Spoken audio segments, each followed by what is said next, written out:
pia Mungu huwa anaachilia majaribu. Kitabu cha 1 Samuel utasoma nyumbani, Samueli wa kwanza 1 na kuteremka. Utaona vile Ana alijaribiwa na Mungu.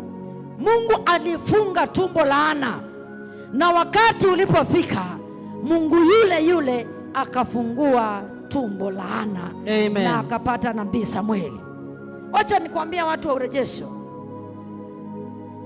ukisoma Biblia yako mwanzo mpaka mwisho, utaona wale watu ambao wana kusudi la Mungu, vita vyao ni vikubwa kuliko vya wengine.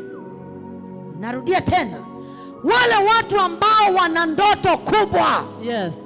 vita vyao sio vidogodogo. Yeah. Vita vyao ni vikubwa kubwa. Amen. Wale watu ambao wana moyo wa kutumikia Mungu, ndio huwa wanapiganisha ili waachie hiyo nafasi. Yes. Shetani aweze kuchukua nafasi.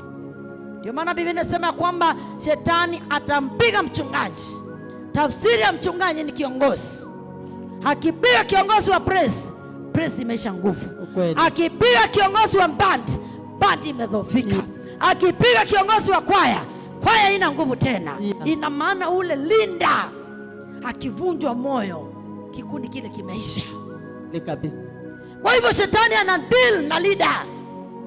Anaangalia nani vision carrier, nani mbeba maono, nani ameshikilia formula. Anapigwa, familia yote inayumba.